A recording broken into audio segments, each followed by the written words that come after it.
And thank you so much for being here today. And the project you're going to show us gives all of us hope for using resins and epoxies and things that to me were always just a little too complicated or too messy. I didn't really know what I was doing. So how did you get into doing this jewelry making? Okay, that's a faux opal. Oh, and it's gorgeous. I had all this fantasy film, and I thought, I've never used it. Uh-huh.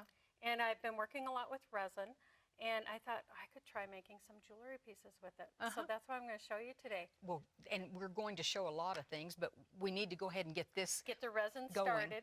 We're using EasyCast clear casting epoxy today. And you want to always start with equal amounts. Okay, no matter how much, but it's always equal. No matter how much. And I always come down eye level, so I make sure it's equal. Level. And you have the hardener in one and the epoxy in the other. And then you add them together. And you want to get every last drop out. And you'll stir for 2 complete minutes. And that's important. You can't cheat on some things when you do crafts. I mean, if you don't stir it properly, it might not give you the results you want. So it's always best to follow the manufacturer's instructions. And ETI has been around for over 40 years. So they've kind of got it down to a fine science.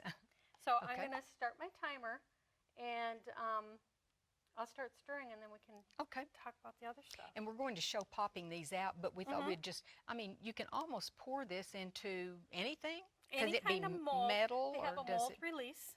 Oh, kind of like when we're cooking, we'll spray that on so things don't stick. And if they won't pop out of these harder molds, I'll stick it in the freezer for like 5 minutes. And That's they pop a good right idea. So that is a coaster mold. Oh, And all I did was the clear, I like that EasyCast, and glitter. Gosh, and those, you could make a nice gift of those, couldn't you? Now, this, Now, this is a paperweight. If I can get it out. Yeah, you can. Just kind of maybe I'd better stir. I might be the better stirrer. Oh, there it is. Go. Yeah, okay. That's a half circle, you might say. So this was how you poured it. So first you poured in what? I did the EasyCast, and I added some iridescent glitter. Oh, okay. And I poured that about 3/4 of the way, and I added marbles. Just regular old leftover marbles from The game. kind you get at the dollar store, Sure. you know, just a bag of them. I poured those in, and I let it set for 12 hours. And then I did a second layer, and they have some colorants, and I used the transparent green and some more glitter. So you can see, if you look at the side, you can kind of see the 2 different colors. But they're easy to make. Now I'm going to pour this. It's been 2 minutes. Oh, I'm going to pour this, and because I would assume that you'd just leave it in the one container, but why is it important to pour it from cup to cup? So that you get all of it out, and you're scraping it, and that way it mixes thoroughly. If you only mix it in 1 cup, you might not be scraping it and getting it all mixed as well as you should. And you can mix slowly. You know, you don't want to be stirring real fast. And no, that gets too much air into it, wouldn't it? Okay. Yeah, but that's just good. make sure you get, and now I'll stir for another minute. Just 1 more minute. Oh, and paper, we can even put this on paper?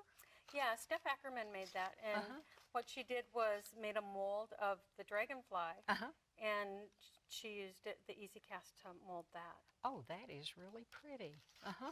Okay, this is ready. Okay, let's see how you're going to pour that. So I'm going to show you.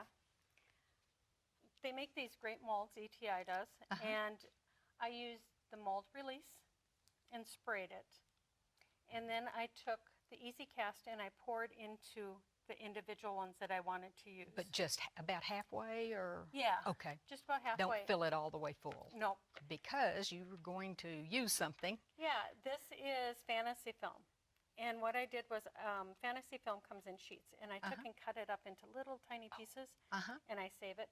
And then I just pour it into these resin after it's been sitting there, and then I let it sit for 12 hours. 12 hours for the first coat, you might say. Yes.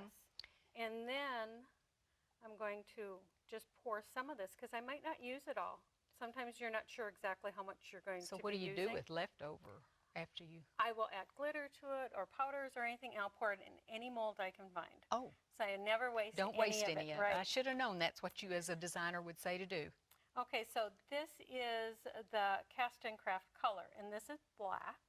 Now, is that the only type of color we can add, or? You can use paint. Oh, you can. You just want to be careful how much you use so you don't distort the resin. Oh, So okay. just use small amounts. And it always start out with a small Start out amount. with a small You can amount. always add. Yep. And this right here, it's not exactly the color I want. It's a little too light. So I'm going to add just a little bit more. And the cool part about this is if you don't get as dark as you want in your final step, you can always do one more layer on the back, just brush it on. Oh, okay. Go and fill all the ones that you have. And then you're going to let this set. Oh, yeah, that's darker. For 12 hours. 12 hours, each layer, basically. And then here's some that are already dry. Oh, those are darker. They are darker, yeah. And you just pop them out. Oh. The good thing is you can do multiples at the same time. So if you were making gifts for all your, say, sisters or sister-in-laws or whomever, you could make them all at once. You could. And like when you pop them out, sometimes you might have a little lip here. Yeah. This would be soft enough at that point to trim it with a scissor. Otherwise, you can just take a little Dremel or a file. Oh, and I file see. them so that they're nice. But see, they turn out just so And perfect. how do you put, oh, I see. You just add a jewelry bail, and you can add a chain, or that's a ribbon. Okay, so, and these we can find in craft stores or wherever.